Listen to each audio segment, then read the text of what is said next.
Welcome to Showing Up Solo with Hannah and Nicole, your guides to navigating online marketing for your business. Hello, everyone. Welcome to another episode of Showing Up Solo. I'm Nicole, joined with Hannah, and we are welcoming Heather Briggs. She is a business and marketing strategist who comes from a heart-centered approach. Welcome, Heather. Hi, thank you for having me. I think that title is just like the tip of the iceberg, isn't it? I don't think that describes, Heather and I have worked together for a long time. And I do not think that title describes what you do in the least. No, well, thank you. I mean, I am very, what do you call it? Like a generalist when it comes to marketing. Like I do sort of have like I've done lots of different things. I've played lots of different roles in the world of marketing. So, yeah, sometimes it's hard to capture all the details of that, but essentially, yeah, I'm a holistic strategist. I love to look at business and marketing through the lens of not just like who your audience is and what your business goals are, but who you are and what makes you unique and authentic and how you can really bring that forward into your marketing, whether you're like a one-woman business or growing a brand with multiple sort of stakeholders. How do you find that authenticity and share that in the digital world that we're living in? That's incredible, because a lot of times when you're looking at marketing, you don't think of it as like the human perspective. We're all very so business orientated. We think of like money and products and digital and everything, whereas you're trying to bring back the human aspect to make it more of like a genuine, authentic thing. Yeah, I mean, I'm sure you know from working with the women and people you work with, like one of people think the biggest block to showing up in their marketing is that they don't know how to use Instagram, but it's usually much deeper than that. And so having awareness about who you are and how to approach marketing in a way that doesn't make you want to like throw up because you feel like you're like, oh, like either you feel like you have to play a role and show up, which doesn't really like, you know, make you feel super authentic about what you're doing, or yeah, you're just struggling to like, what do I talk about? Why would people care? Like, you know, and so knowing who you are is such a important part that can kind of be overlooked in the world of tactics when we're always talking about what you should be doing online versus being online. And I think that that's like an interesting place that I've always loved to focus on is like, how do you be your brand and still feel authentic and real and not like a sellout or that you're like pretending to be something. Yeah, I think that's so. I think there's like this old school idea that like there's a brand, right? And it's like a way that you present that's presented, and it's very much defined and rigid and corporate, and it doesn't have to have anything to do with who you are. And then there's the newer perspective where you are your brand. Like I've worked really hard to make my brand very much authentic to myself. So I can very easily tell if something's on brand for me or not on brand for me, because it either feels good or it feels bad to me as a person. Yeah. And I think that's so key. It's like, especially when like it's one thing if you're a giant corporate conglomerate or something and you're trying to represent millions of people with one single identity, but that's not who we're talking to. We're talking to the solo entrepreneurs who like really you only have to represent yourself. Yeah. Like you are your brand and you're not, and like what there's like, it's like you are your brand, but like you're also, there's about having that healthy division between you and your business, right? Like you are your brand and who you are is not only how you represent yourself in your business. So there's that whole fullness of who we are. And yeah, all of it kind of impacts how we want to show up, the sort of business we want to run, the decisions we would make about how and where we market. And I know today we're going to be talking about who we want to talk to. So like also like who you are like perfectly predisposed to helping, right? That comes from a lot of the times in service-based businesses or like these sort of one person service-based businesses. It's like your journey probably brought you to your gifts and your expertise, and I heard an expression early on, like the best people you can coach are like 2 steps behind you, and the people you need to hire are 2 steps ahead of you in the direction you want to go. And so just understanding that often like we are a future representation of an avatar that we're trying to call into our business. But if we can't see that, then sometimes we start working with people that just like are not the right fit, or their problem isn't like matched up with like how, you know, our approaches aren't, our values aren't necessarily aligned. And that can cause just cause the work not to feel as easy as when there's like that nice match between two people, or a brand and its audience. Yeah, so that's so interesting that you bring that up. What would you say, like how would you approach that process of like finding that ideal client that aligns with how you work, with your values, with your core? Like, what are your suggestions with that? Yeah. Well, like many marketers, I've done every single possible ideal avatar exercise like over many years. And so all of those very like formulaic exercises are super helpful. There's nothing wrong with doing those exercises. But what helped me really, really identify who I loved working with was just asking myself, who do I love working with? Yeah. Like, who are they as people? And I started, so, you know, yes, I do the avatar exercises where you look at demographics and their age and their income and all that. But I started to really just like look back at the people I've worked with and what were the qualities that stood out about who they were as people. So that would be like, it could be anything from like how quickly they email back, how they show up to sessions, how they talk about their problems. Do they think my approach, that holistic heart-centered approach, is too woo? Like, then like, you know, I'd rather have us know up front that I'm going to be a little soft and like feminine or woo in my approach, or I'm going to want to talk about feelings in the marketing process, and that's not for everybody. So starting to realize like, okay, this type of person loves when I pull a tarot card for them at the end of the session, or this person is open to looking at their own blocks from why they aren't showing up marketing beyond they don't know how to use Instagram. Like, they're actually open to that. And so for me, it was really about architecting the qualities of the person, and like almost like they were like a friend or a colleague, and like removing that label of customer from it a little bit so that they don't feel like, yeah, like it's so distant or too businessy that it doesn't feel like you can't feel the connection from the heart. Yeah, I love that, because it's very tempting to break it down by measurable demographics that you can get from like statistics online with, you know, like from your Instagram insights and stuff. Like, they're this age and they're this gender and they're, you know, they live in this location and they have this income level. And while those things are factors to consider, I mean, income level obviously is relevant in the sense that can they afford the services that, like, at the rate that you need or want to be charging. But I love what you said about looking at who you enjoy working with. I had a completely different ideal avatar when I started my business to who I have now, because my new avatar is basically a mix of all my favorite people to work with. Yeah. It's the interesting little things that popped up that I like. All of my clients have dogs. They love dogs. Right? They're dog people. Yeah. And they generally love being outdoors, and they're very, they may not necessarily be like, they may not be religious, but they're very spiritual. Like, there's definitely like an internal motivation, a drive to do good. And that's just like something that consistently I found with the people who I was just really having a wonderful time working with, and who were really, and we're not the same person. No. We're the complements to each other. That what I can bring to the table is what they need brought to the table. Yes. Mm-hmm.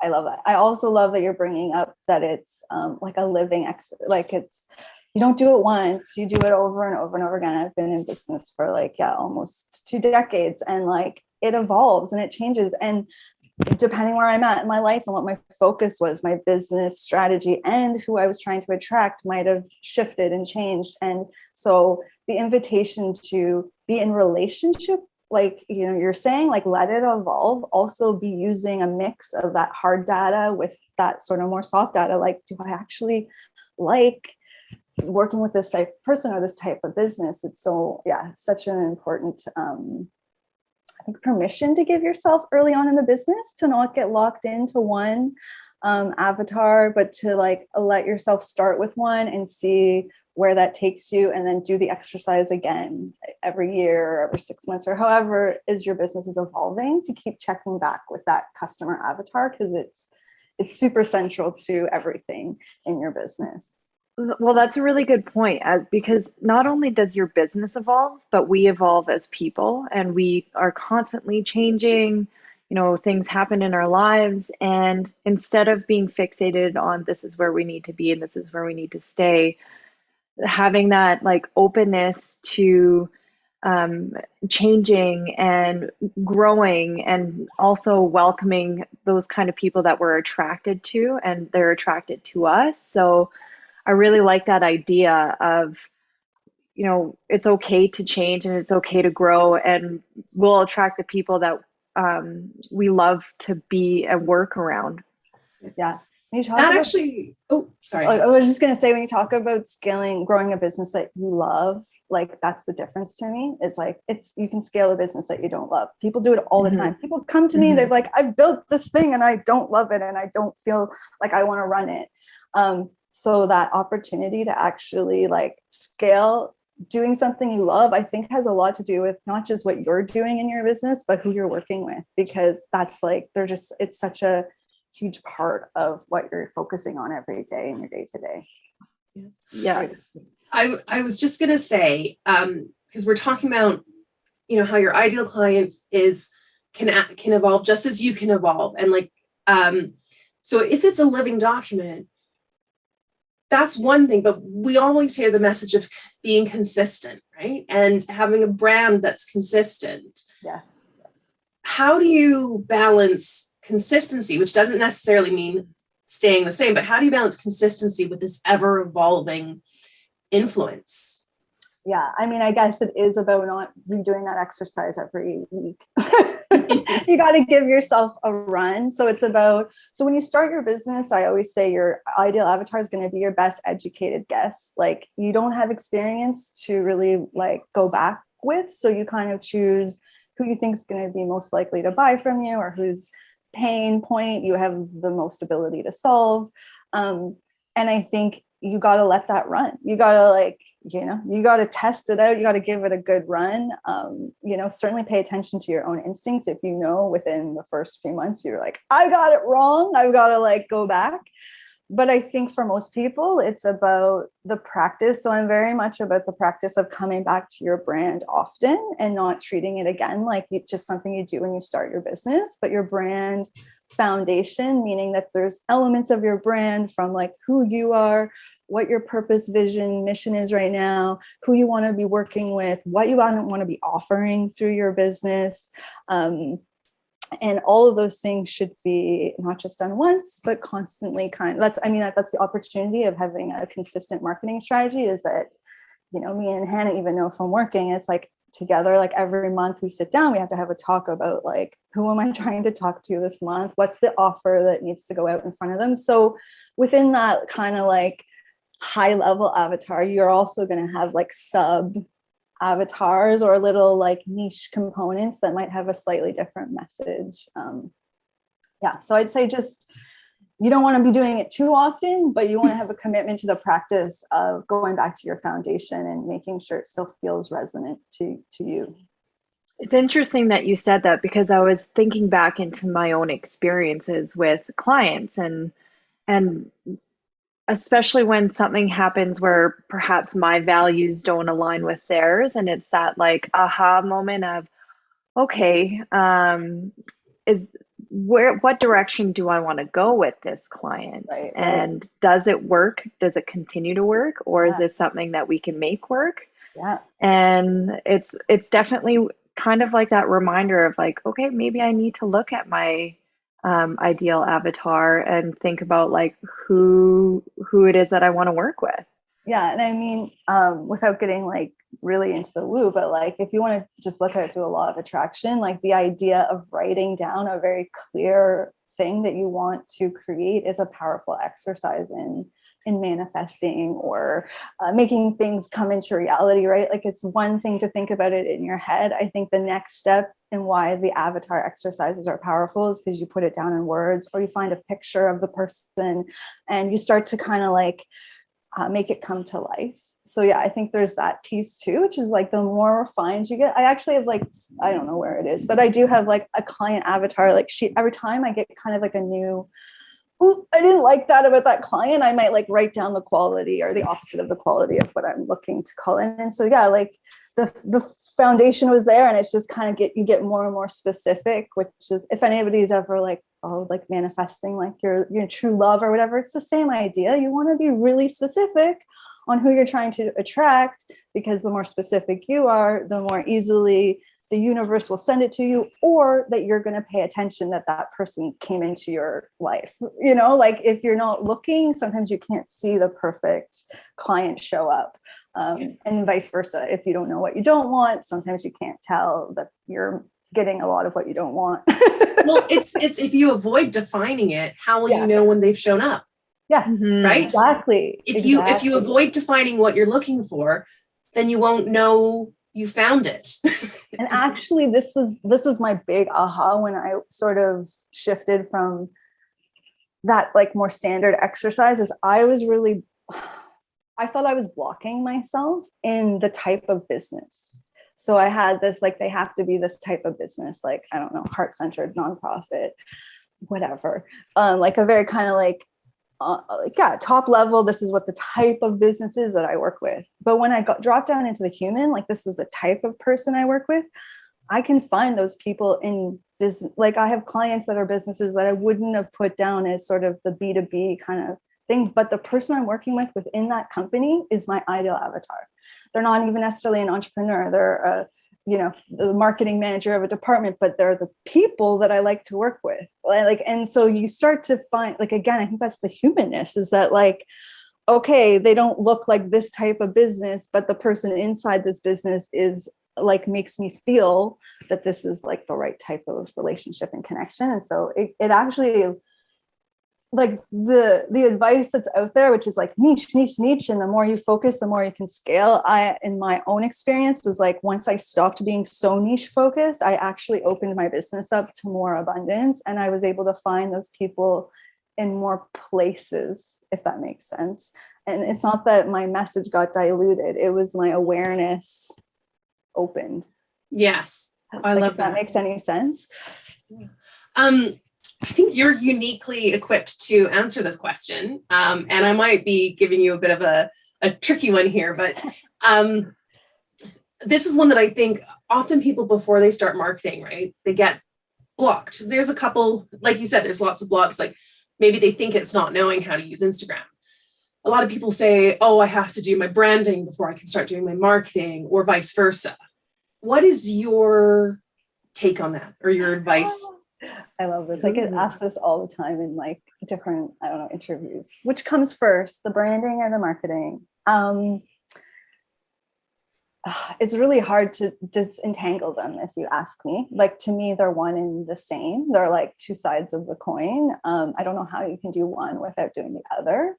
I'm a depth person. So for me, the opportunity to go deep into like who you are and what you stand for as an exercise before you start marketing feels really powerful. And it's always seemed to bring good results for the people I work with, to actually do that deep dive before you start running out and doing some fancy marketing strategy. That being said, marketing activities can be part of that brand building process. There's market research that needs to happen. So how do you do market research without maybe putting a couple posts out to get feelers out, so I think they go together, and you can't, it's hard to separate them. But I mean, I'm definitely not like in the course creation world, there's that whole like build the sales page and just like try to sell it before you build the course. That's not my philosophy. I don't know why you would do that. But that's just for me. I'm like, why wouldn't you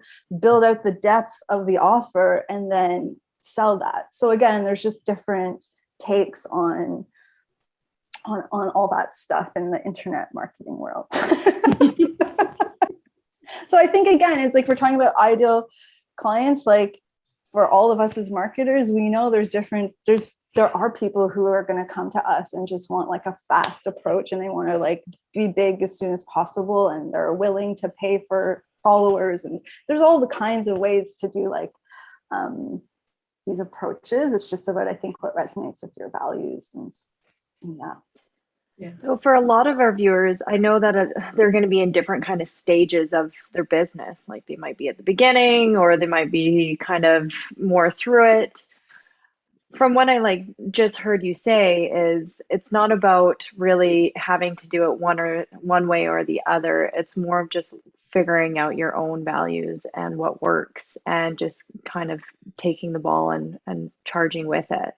Yeah, do more of what works and less of what doesn't work. And what doesn't work sometimes is like the feeling, the internal like landscape of being an entrepreneur, and like paying attention to what isn't working in your stress levels and your anxieties and all of that, right? Like about running your business and paying attention to what is like real intuition trying to like steer you off of a path, and what is just like your fear, like, you know, that inner voice that's just maybe blocking you a little, but you just kind of have to push through to get to the other side. I think part of being an entrepreneur is knowing the difference between those two things. Like, what is like me, like just not wanting to do something, and so I'm like, it sounds like it's an irrational fear, versus like the universe really just trying to like be like, you are going down the wrong path, we need you over here.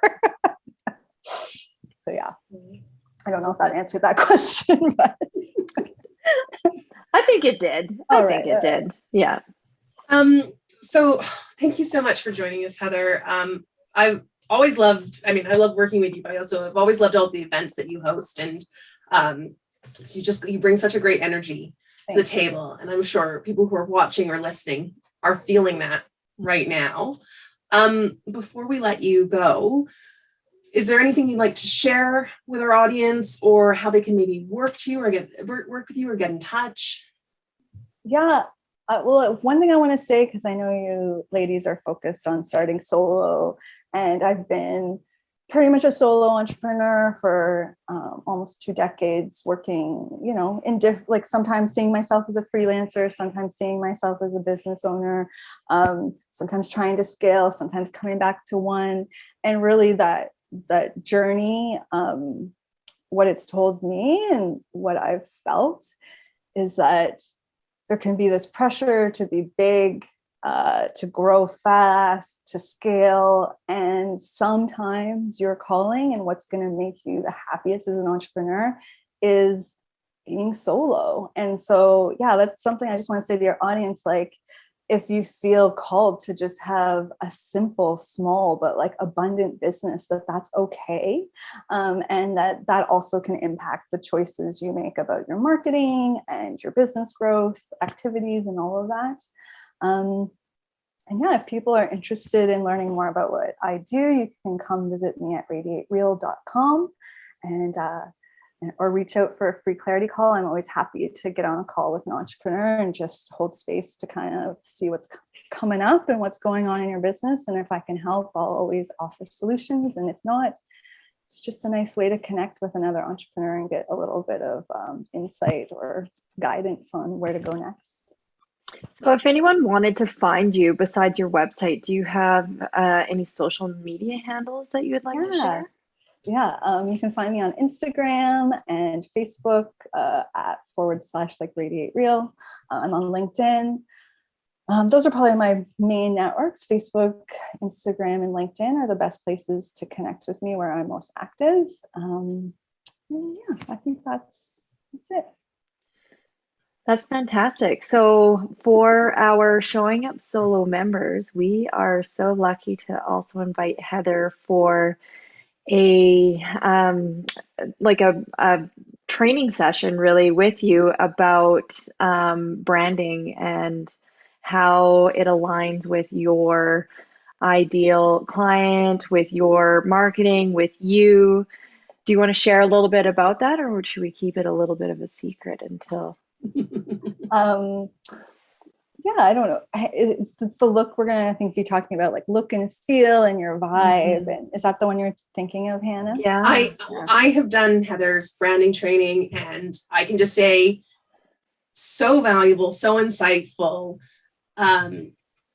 If you're a Showing Up Solo member, you're gonna be so lucky to get this unique opportunity to have a little coaching session with Heather in the format of this training, because it is very insightful. You will walk away with a really clear idea of what your brand should look like, and that is super, super valuable. And from someone like Heather, who really, I think, understands branding from a solopreneur's perspective. Yes. That's and get it, like, people may not know, I don't think I mentioned it, I come from a graphic design background. So really what I saw happening with the DIY movement and the introduction of Canva and these tools, that like when I started working 20 years ago, this was not an opportunity for a solo entrepreneur. You had to hire someone like me to do all this for you.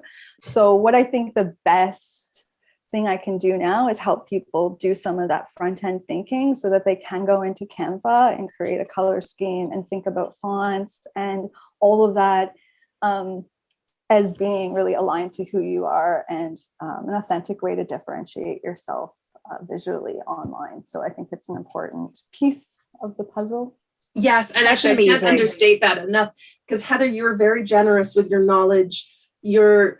Yes, people could hire you to do their branding, but you are not, you're very generous in the fact that you will also give people the tools to do it themselves if that's what makes sense to them. And I just think it speaks a lot about the kind of person you are, the kind of business owner you are. And well, it just shows like how much it's important to you to support people in their growth and share that knowledge with people. Like that's an incredible asset for anyone. I think being an entrepreneur is honestly I know it's not for everybody, but if it is for you, it is such a thrilling, exciting adventure. And I think not having capacity to do DIY in your strengths. So again, some people should not DIY their visual branding, but for those who feel that like they're artistic or creative, it's a piece of their business that they can own and maybe put some of their budget towards outsourcing something they really hate or that they're really not good at. That's what I'm really about, is like, again, bringing it back to like you and your strengths. And like, there's probably a part of marketing you're really good at, but when you look at it holistically and you think, oh, I can't use Canva, or I don't know how to use Instagram, you start to think like, I can't do this. But that's not true.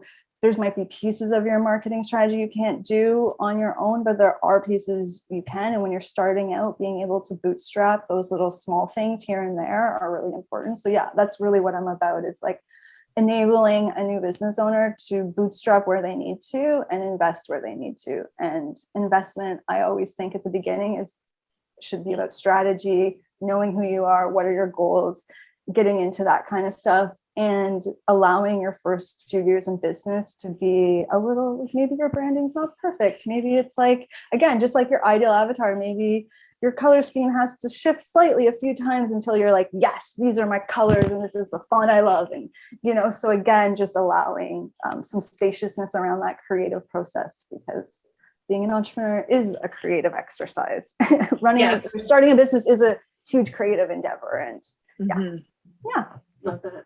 Thank you so much, Heather, for joining us today.